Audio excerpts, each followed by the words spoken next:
broadband infrastructure. Well, we designed to have this regional terrestrial broadband infrastructure, which you can see in this picture. The green one is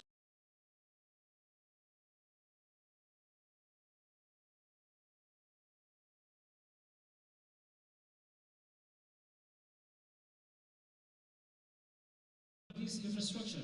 So 60% of our terrestrial broadband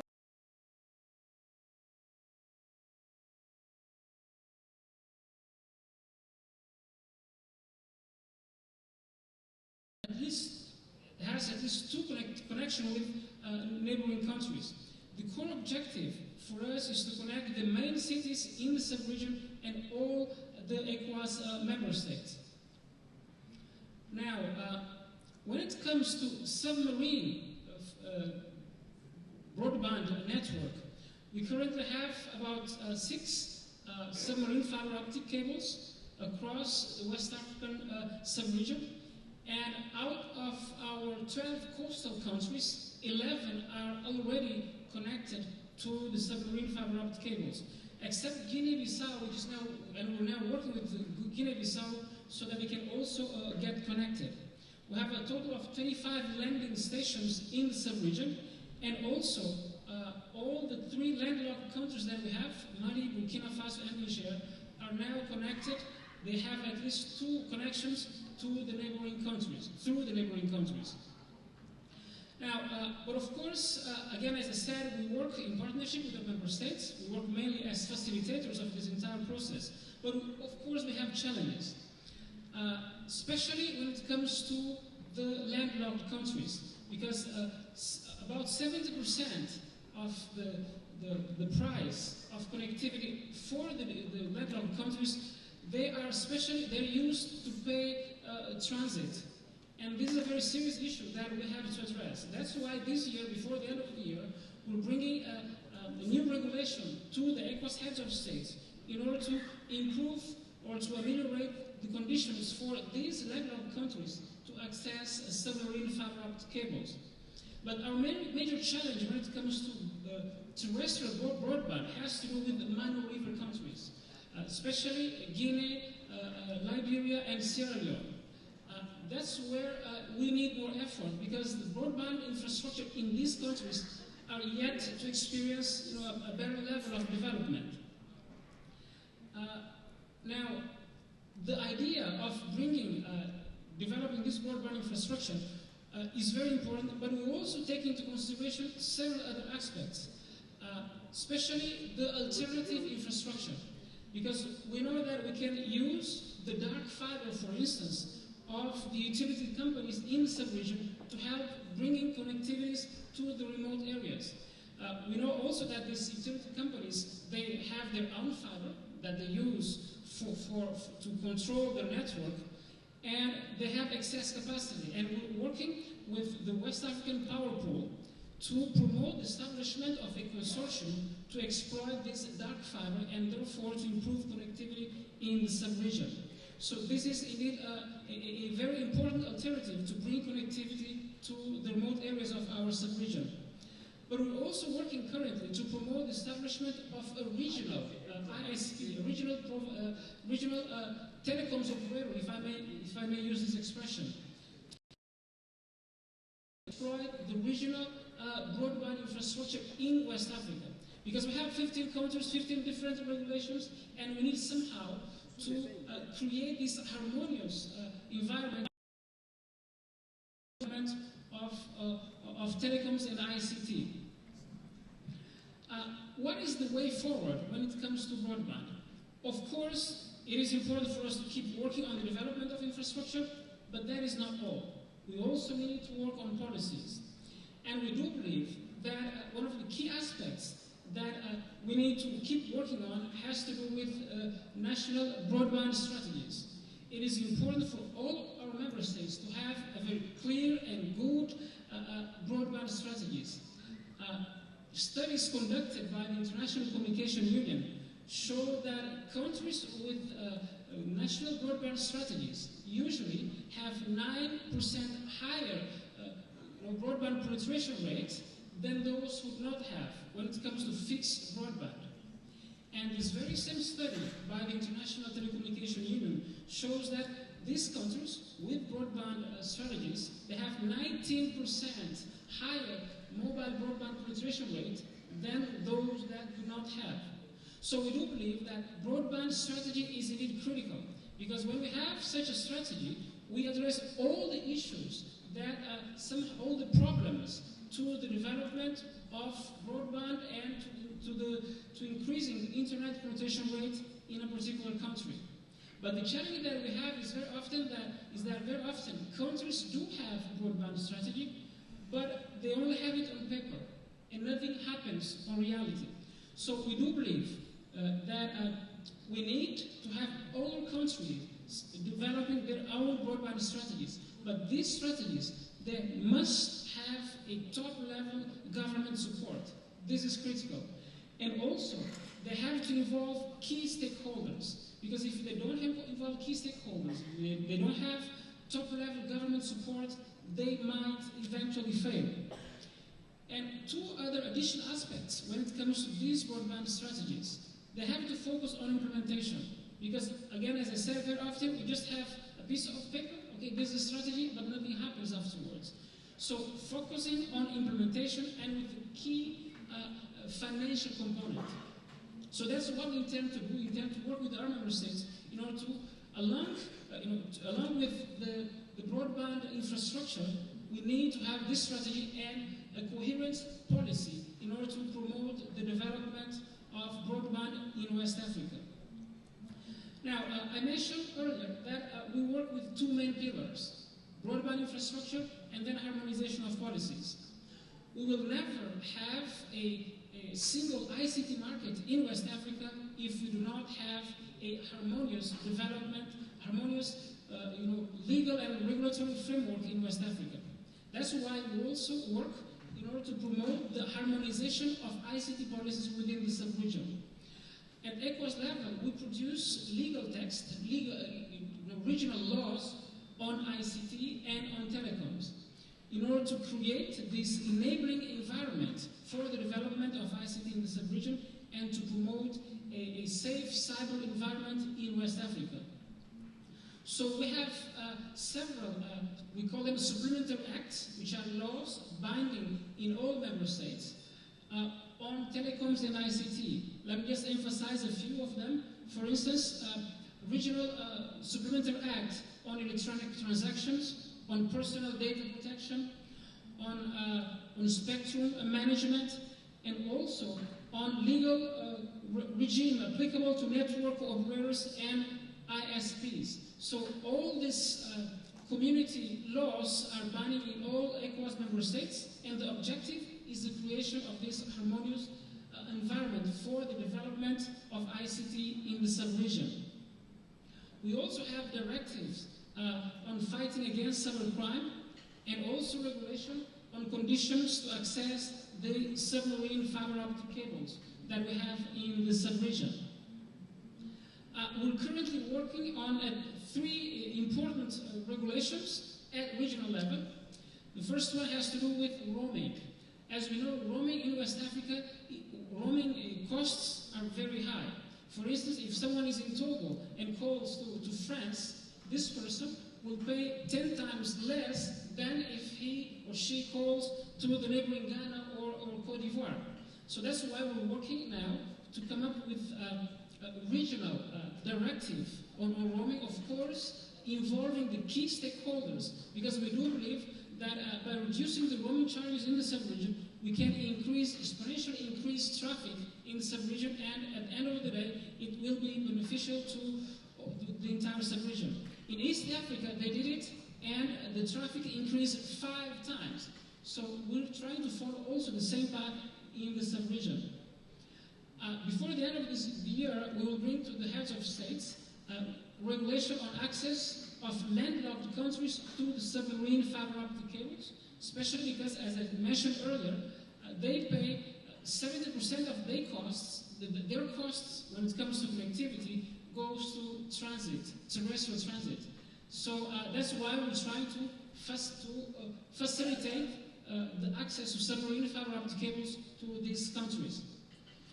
Now, let me just also emphasize two additional important projects and initiatives that we have at ECOWAS level, all in the ambit of bridging the digital divide and promoting the establishment of a single ICT market in the sub-region.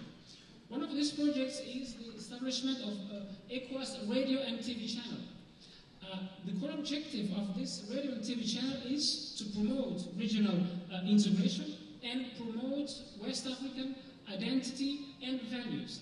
So this radio and TV channel will be broadcasting to all our 15 member states, and hopefully it will be live by the end of next year, and it will be broadcasting in the three official languages of our community, English, French, and Portuguese.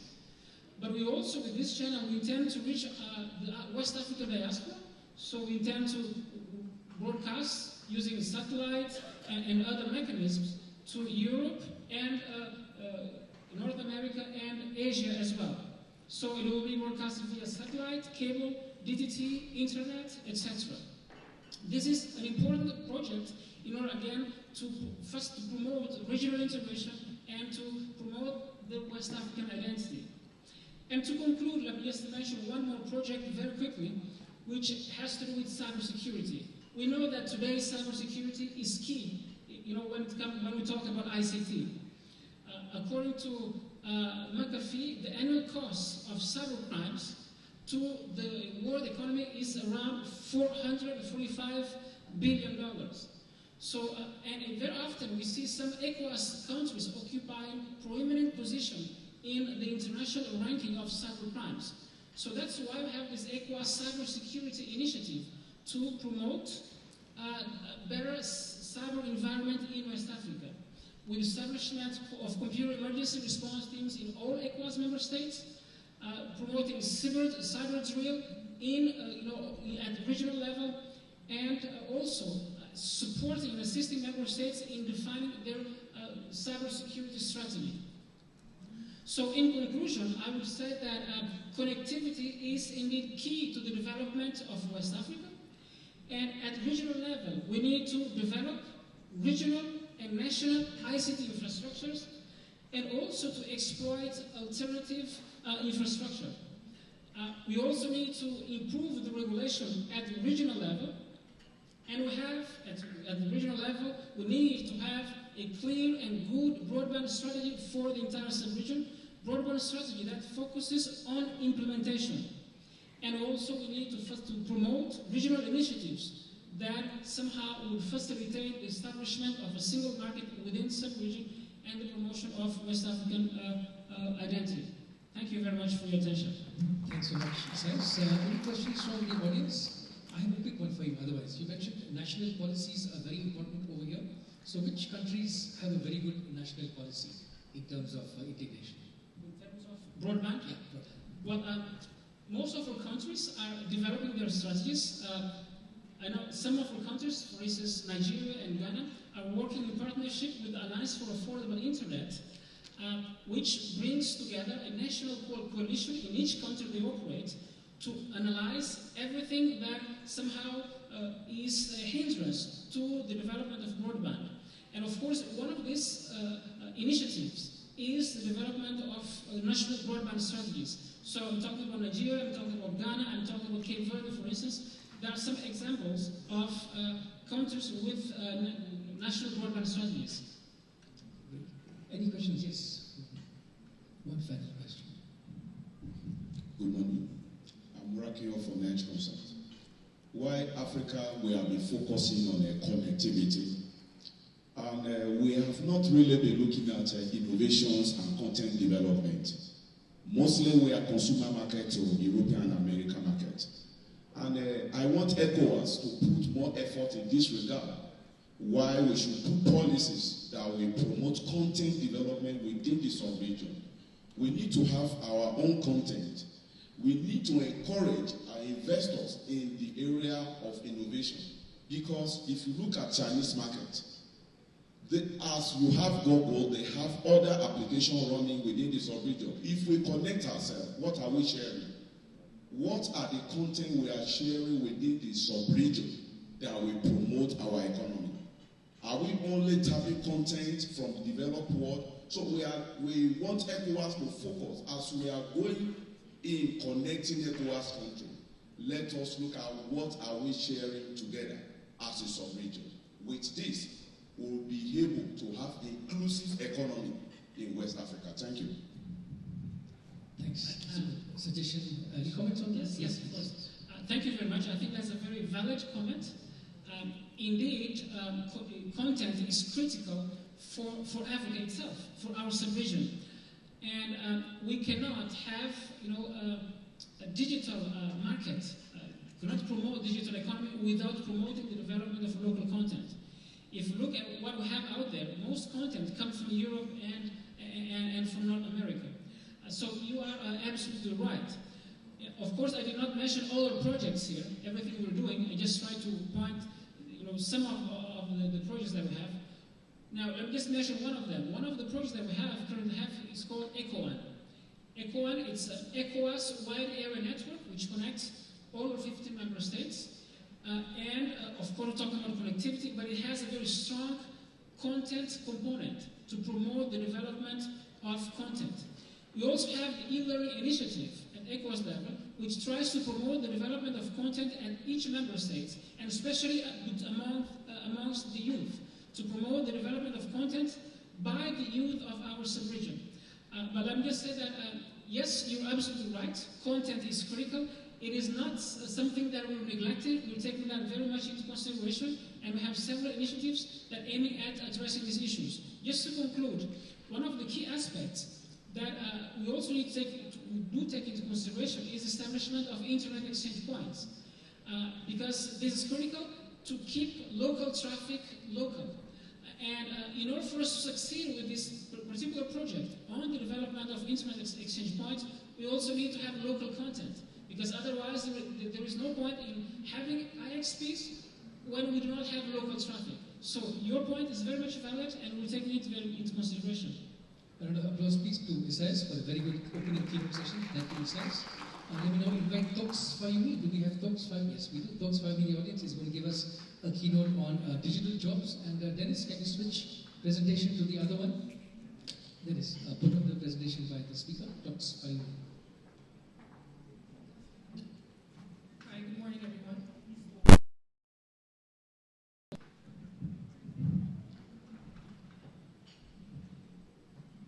I'll wait for the presentation to come.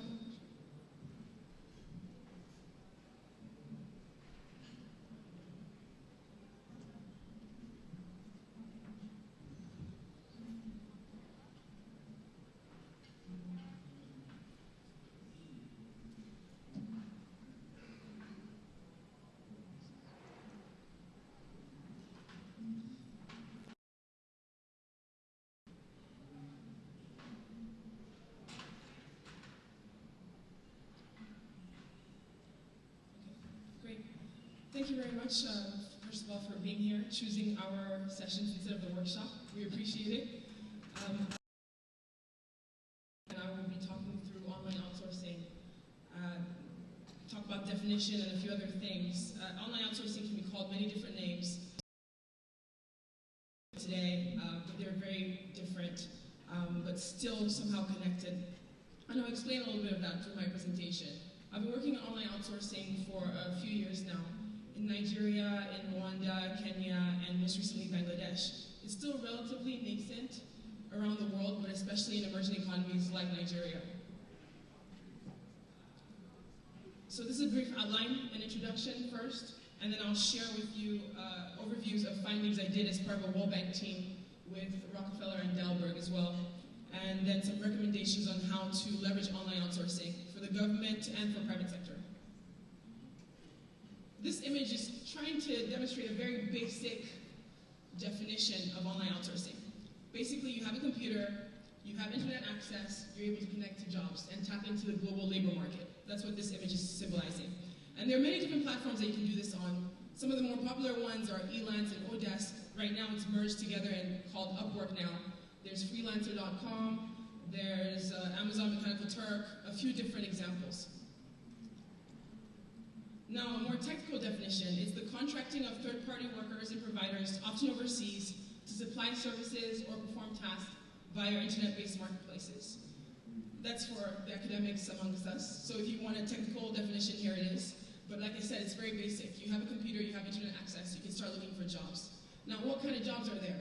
There are two broad types. There are micro tasks, which is micro work, and then there's online freelancing, which are bigger tasks.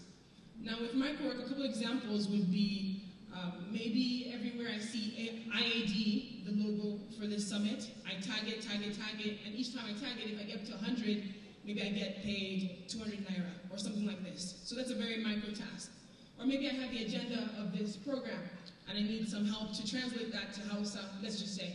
Or maybe it's a Nokia phone company, and they need this in Hausa because a lot of farmers in the north are using their phones. So they'll send out tiny tasks, maybe one line, to a farmer or a worker or whatever, and have them translate that into Hausa. These are micro tasks, and they'll get paid a very small amount of money, and you only need basic literacy and basic numeracy. Online freelancing, on the other hand, requires higher level numeracy, higher level literacy. A lot of times we see people with degrees actually doing these type of jobs, but the good thing about online outsourcing, you don't actually need a degree per se, you just need the skills. So online freelancing, a project would be maybe creating this PowerPoint. I did this one myself, but if I wanted to, I would have gone online and asked someone to do it for me and maybe pay them $20, something like this. These are kind of examples that kind of demonstrate what kind of work can be done online. Now, on this next slide, it's hard for you to see, but the organizers said that they would, send out these presentations out to everyone. My email address is also at the end, so I can share this with you. I'll talk through a few of these because it might be a bit small. It's basically showing the different complexity of tasks, like the really low-level one, translating or looking for IAD logo, photo tagging, things like this, all the way up to building a whole website, or maybe networking and information systems, something like this. But one thing we have to think about, one thing I want to highlight here, is that it's not just IT tasks. A lot of times people think digital jobs, online outsourcing, these are IT, highly tech kind of jobs. It could also be writing, it could also be legal work. It could also be maybe putting together an AutoCAD for an engineering or architectural job, something like this. So it spans different types of industries, different types of sectors, not just IT. Now, specifically in Nigeria, we looked at one of the online outsourcing platforms, talked to them, and saw what kind of jobs are Nigerians doing on these websites, on these platforms. Majority of them are writing related. Blog and article writing, other writing and translation are pretty high. And then some web research and legal, which is not tech and not basic writing. And in terms of the other side, the demand side, clients, what kind of jobs are clients looking for? So they're looking for people to help them with web design, programming, and also some writing as well. So just to kind of add to one of the questions that was asked earlier about content development. So in this space, clients in Nigeria are looking for people to help them with content as well. Looking for people to help them with their web design plus put up content. So there's space here for individuals to build their own content, not waiting for the government or some other job, but build their own content and try to sell it through these online outsourcing platforms. Now, another space that government can have a big impact here is through data digitalization, data moderation, classification, etc. These are all open data related tasks. Now, open data is a whole different subject that we could probably talk about for days, but the idea here is that if government is pushing this policy, which they already initiated through the Ministry of Communication, an excellent policy, an excellent move, but doing more with that, and like the speaker before said, a lot of high-level support. We would need presidency support, SGF support, to push the open data policy. And with that, millions of jobs for millions of youth would be provided. And that's another space for online outsourcing as well. Now, this diagram kind of shows what the structure of online outsourcing is, what kind of factors or elements are needed for online outsourcing to work. And there are 5 key areas. There's payment, there are workers, there's infrastructure, online outsourcing firms, and the clients. Now, these 5 factors can come in different types of ways. There are 2 key ways, though. It's either an open service marketplace business model or a managed service marketplace. And open service would be, for instance, I saw someone typing earlier, and even this gentleman right here, he might be getting a job right now, working on his own, not listening to me. He doesn't need to hear this conversation because he already knows how to get a job online. So that's an open service type. You go on your own, you have your own computer, you have access to internet, or IAD's internet that they're providing here, and you look for jobs. So that's an open service type. A more managed service marketplace would be, maybe I don't have a computer. I don't know how to even access internet. I don't know what these platforms are. I need some assistance. Maybe I don't have a bank account. I also need someone to help me with payment. So you would go to something similar to like a cyber cafe, but it's managed just for online outsourcing, where you go in and they hook you up with the computer or internet, they give you a space to work in, they maybe also help with training, things like this. So that's a managed service type. Now, switching over to workers, who are they and what they do, this is a global view of the online workers. Again, from the work that I did with the World Bank, we found that 45% of the online workers coming from two places, the US and India. In Africa, there are only 4 countries that are really active in this space, and that's Egypt, South Africa, Kenya, and Nigeria. And Nigeria is far behind these other 3, far behind Kenya. Why? I don't know. I'm still trying to figure that out. But there's definitely space here for growth for Nigeria to compete in this space. Now, this is just giving you some profiles of who these workers are. There's Femi, and all these 3 I've met and talked to. We met them again during some of the study that we were doing and some interviews we were doing. So there's Femi, who's a community leader. He's been working on it since 2011. He's gone pretty far on it. He's able to mentor other people to get online and look for jobs, and he's earning $750 a week. Now, Femi is not a typical case. We understand that. He's exceptional. But there's plenty of space for many more Femis in this space. It doesn't have to be just one. Then there's Ayodeji. He's more of a typical example, where he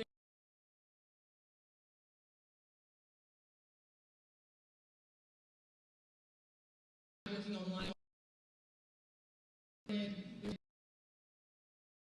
online fraud, etc.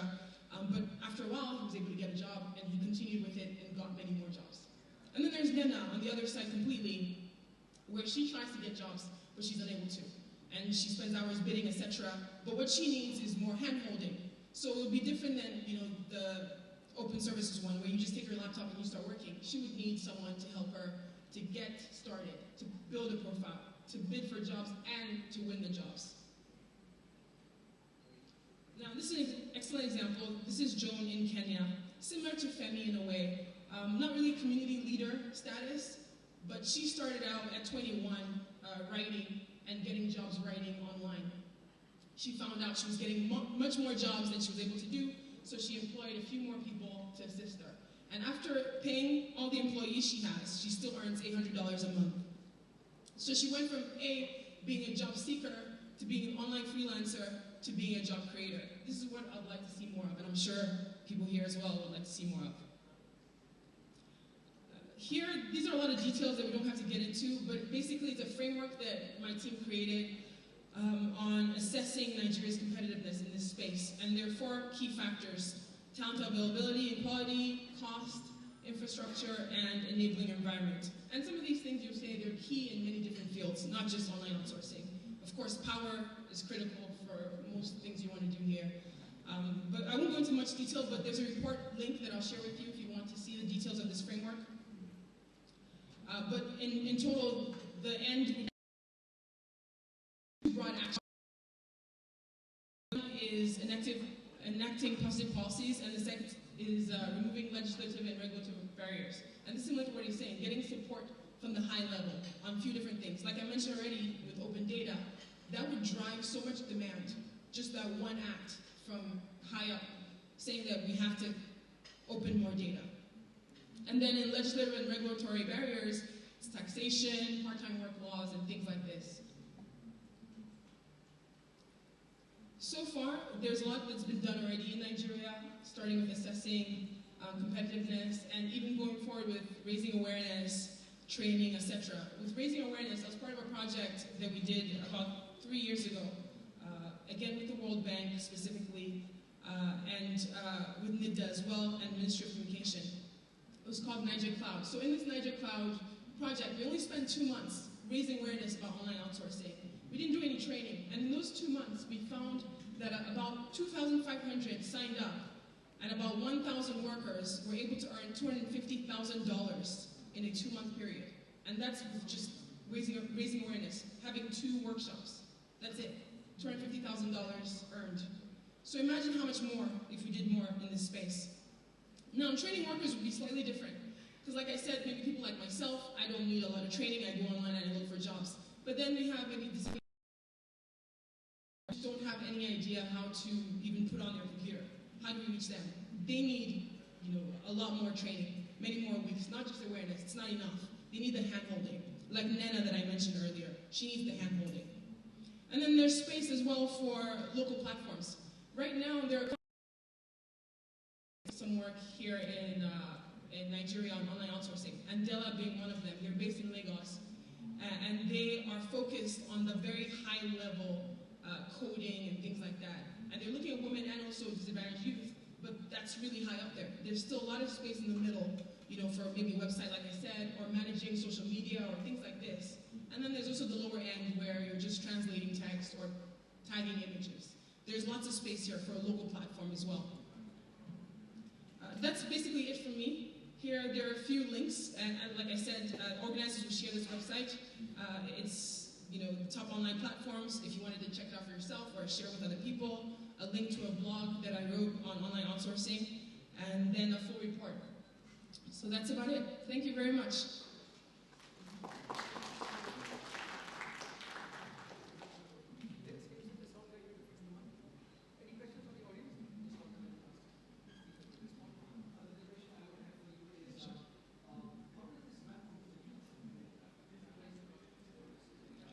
Right.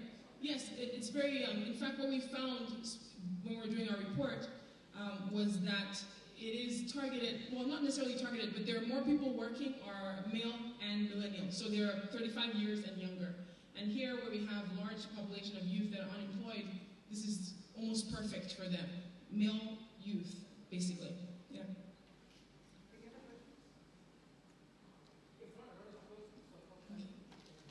Thank you very much.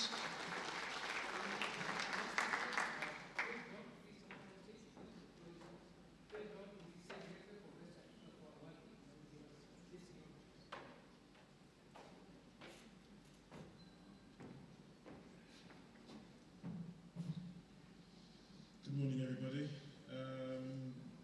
I always find it interesting when you follow presentations like the 2 we've just seen this morning in terms of trying to put some sort of connection between what you're going to say and what they're going to say, what they've already said.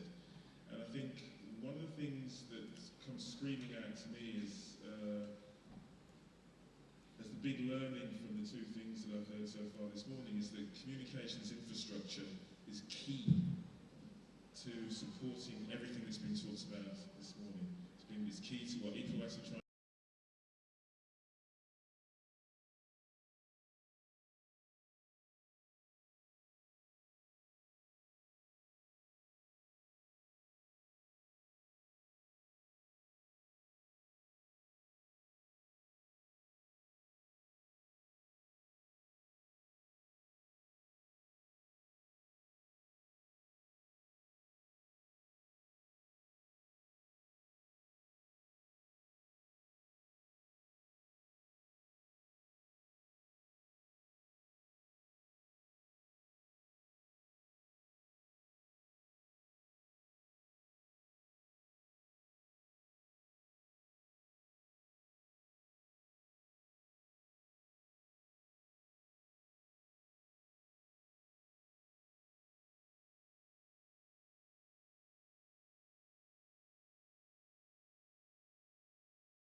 Launched PILAS 4 is our Big Bird. It's the one that dedicates all its traffic for the whole of sub-Saharan Africa.